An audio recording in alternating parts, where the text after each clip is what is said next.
देखो भाई 36 क्या कह रहा है आपसे। एक बिजली की प्रेस का प्रतिरोध 44 ओम, एक बिजली की प्रेस का प्रतिरोध 44 ओम और इसमें बहने वाली धारा का मान 5 एम्पियर है।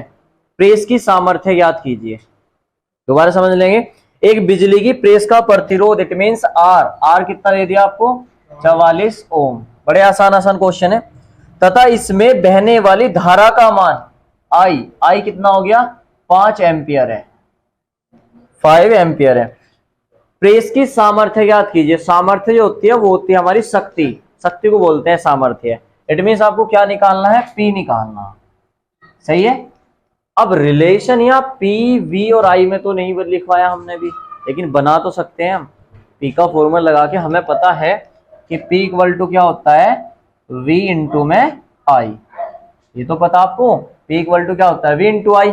आपको आई चाहिए वी नहीं चाहिए, तो आप वी का फॉर्मूला लगाओ। सिंस वी इक्वल टू क्या होता है I R, V equal to I R, तो हम यहाँ पुट करेंगे वी की वैल्यू क्या बनेगी आई आर इंटू में आई।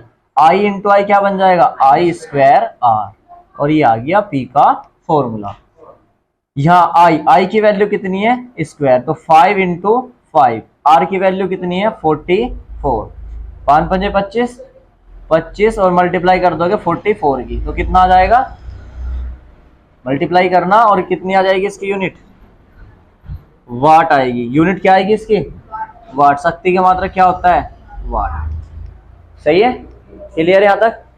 चलिए 1100, ठीक है। हाँ, क्वेश्चन नंबर 38, क्वेश्चन नंबर 38। 37 नहीं करना है, 37 आपका 30% में लेस है, श्रेणी समांतर क्रम दे रखे इसमें। तो एक बल्ब पर 100 वाट तथा 220 वोल्ट अंकित है। सुनना, एक बल्ब पर 100 वाट तथा 220 वोल्ट अंकित हैं। जब बल्ब जल रहा हो तब उसका प्रतिरोध एवं उसमें प्रवाहित धारा की गणना कीजिए। तो आपको क्या क्या दे रखा है जो लिखते चलेंगे।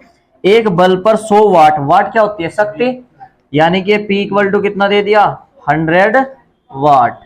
चलिए जी, फिर आपसे क्या कह रहे हैं आगे वे, आगे बोला उसने 220 वोल्ट अंकित है। वोल्ट किसका मात्रक होता है V का, तो V कितना हो गया 220 वोल्ट।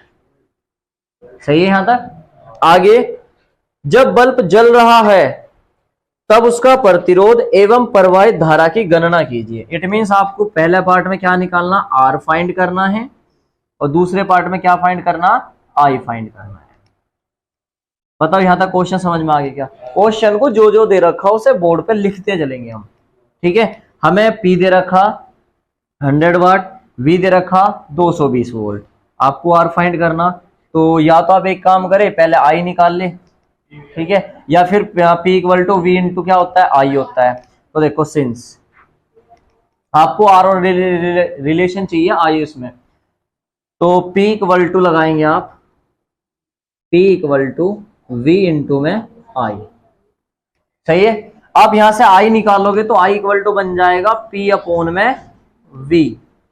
अब P कितना है हमारे पास 100, V कितना है हमारे पास 220। इससे इसे काट दिया आपने, इसको आप डिवाइड लगाओगे इससे 22 से, 10 को 22 से नहीं लगाना, 22 को 10 से लगाना, तो पॉइंट लग जाएगा पहले ही, क्योंकि यहाँ पे 100 बनेगा और 20 पंजे 100, यानी कि 4 पॉइंट चलेगा, यानी कि 0.4 के समथिंग आएगी जो भी डिजिट आएगी। और आई की यूनिट क्या होती है भाई साहब एम्पियर, ठीक है। अदरवाइज तुम इसे ऐसे भी कर सकते थे, यहाँ पे काट सकते थे क्या, ये 5 से 2 से काटो, 2 पंजे 10 और 2 पंजे 11 बार कट जाएगा, 5/11 एम्पियर भी इसका आंसर है। या तो आप यहाँ छोड़ दो या अदरवाइज यहाँ छोड़ दो। तो अब हमारे पास क्या है, सेकंड पार्ट निकालना भी आपने, सेकंड पार्ट। अब फर्स्ट निकाल लो, फर्स्ट इजी पड़ेगा। फर्स्ट आपको R फाइंड करना, तो R इक्वल टू क्या होता है V अपोन में I। देखो V की वैल्यू कितनी आई 220 अपोन में I की वैल्यू कितनी 5/11। सही है। अब 22 की 11 में मल्टीप्लाई करेंगे और फिर 5 से डिवाइड करेंगे, ठीक है। 11 दूनी 22 का 2, फिर 11 दूनी 22 और 2 24, 2420 बटे में 5। वैसे इससे 5 से कट जाता है, ठीक है, कट जाता आराम से, तो 5 से काट लो तो कर दी मल्टीप्लाई, तो कोई बात नहीं। 5 चौक 20, फिर 4 बचा, 5 अठे 40, फिर कितना बचा 2, 5 चौक 20, तो आपके पास आ गया 484 ओम। ये आ गया आर की वैल्यू। सही आ रही आज? ठीक है भाई, यहां तक क्वेश्चन नंबर 38 कंप्लीट हो गया। क्वेश्चन नंबर 41, चलिए क्वेश्चन नंबर 41 इसी की तरह जो इसके बीच के क्वेश्चन में आपको छुड़वा रहा हूं वे क्या है, आपको करने नहीं, और 30% सिलेबस में लेस है, वो आपका खत्म हो चुका ना एनसीईआरटी के अकॉर्डिंग। तो क्वेश्चन नंबर 41 पढ़ेंगे बेटे। क्वेश्चन नंबर 41 दे रखा, न्यूमेरिकलों पे ध्यान देख रो, उस पे लिख, जो मैंने आपको न्यूमेरिकल सीट दे रखी उसमें पढ़ा करो इसे न्यूमेरिकलों को, ठीक है, तब समझ आएंगे। 12 वोल्ट की कार बैटरी से जलाने के लिए हेडलाइट में 60 वाट का बल्ब चाहिए, ठीक है। यह बल्ब कितनी धारा लेगा तथा इसके लिए कितने प्रतिरोध का तंतु लगा होगा। तो देखो जो जो आपको दे रखा लिखते चलो। V इक्वल टू कितना दे दिया 12 वोल्ट। देखो अब यहां से आपको मात्रक से पहचान करनी है कि 12 वोल्ट है तो क्या है, V है। जलाने के लिए हेडलाइट में 60 वाट का बल्ब चाहिए। अब ये 60 वाट दे दिया आपको, 60 वाट क्या दिया है आपको, P, क्योंकि यूनिट से पता लग रहा है यहाँ पे, इसमें कुछ नहीं और दे रखा आपको। यह बल्ब कितनी धारा लेगा, ठीक है जी, एक तो आई निकालनी हमें, और दूसरा क्या पूछ रहा है, इसके लिए कितने प्रतिरोध का तंतु लगा होगा, इट मींस आर फाइंड करना है। आई होप ये और ये सेम सही लग रहा है मुझे, तो सेम मेथड है, क्योंकि आपको आई निकालना, तो पहले आई निकालने के लिए क्या कर दोगे, सिंस फर्स्ट पार्ट में I equal to P upon में वी, तो आप यहां से आई निकाल लोगे, सही है। फिर सेकंड पार्ट में आर निकालना, तो आर बराबर क्या हो जाएगा, वी अपॉन में आई, आई यहां से आ जाएगा, इतने ओम प्रतिरोध, इतने एम्पियर करंट। सेल्फ कर लोगे? yes, sir. चलिए क्वेश्चन नंबर 42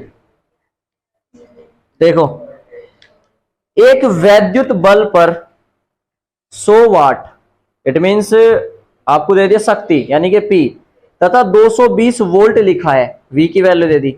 इसके तंतु का प्रतिरोध क्रियाशील अवस्था में ज्ञात कीजिए। तो P दे रखा, V दे रखा, R निकालना, निकाल लोगे। R का फॉर्मूला डेराइव कर लेना यहां से भाई। देखो P और V में यहां से बन जाएगा formula, P equal to, V equal to क्या होता है हमारे पास, आपको दे रखा है क्या, P दे रखा, V दे रखा, P और V में रिलेशन निकालना। P और V में तो I बराबर क्या होता है, V अपॉन R, तो यहां रखो P इंटू V अपॉन में R, तो आपके पास बन जाएगा, ये V था, V स्क्वायर अपॉन में R, ये बन गया P इक्वल टू। ये भी P का फॉर्मूला बनेगा, चाहे करके देख लेना, डायरेक्ट फॉर्मूला लगेगा यहाँ पे, सही है। तो R को इधर ले जाना, इसको बटे में ले आना, इतना कर लोगे, पहला पार्ट कर लोगे। फिर आगे क्या कह रहे हो आपसे, यदि तंतु की लंबाई 0.1 मीटर तथा त्रिज्या 2.5 इंटू 10⁻⁵ मीटर हो, तो तंतु की धातु का विशिष्ट प्रतिरोध ज्ञात कीजिए। अब मुझे बताओ विशिष्ट प्रतिरोध क्या होता था, rho equal to R A L upon में, सॉरी R A अपोन में L, ये तो था फॉर्मूला।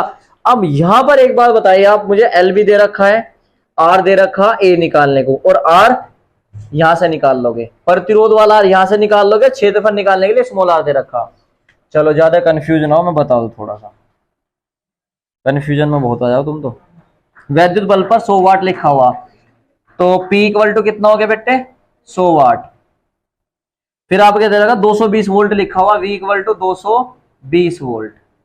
चलिए आगे क्या कह रहा है, इसके तंतु का प्रतिरोध क्रियाशील अवस्था में ज्ञात कीजिए। तो R निकालना आपको, तो R equal to direct formula लगाओ, R बराबर V स्क्वायर अपॉन में P, वहां से उठा लो, P बराबर V स्क्वायर अपॉन R, यहां से निकाल दोगे फर्स्ट पार्ट, तो कोई दिक्कत वाली बात नहीं है। V भी आपको दे रखा है, P भी दे रखा, साकिब हो जाएगा क्या बेटे।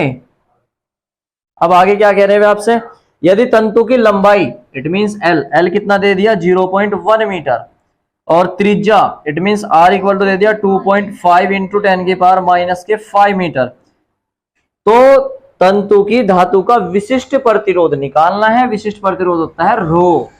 अब जब आर दे रखा तो आपको पता है कि 1 वोल्ट होता है पाई आर स्क्वायर। यहां से आप ए निकाल लोगे मीटर स्क्वायर में, और आपको रो निकालना, तो रो इक्वल टू क्या होता है आर ए अपॉन एल।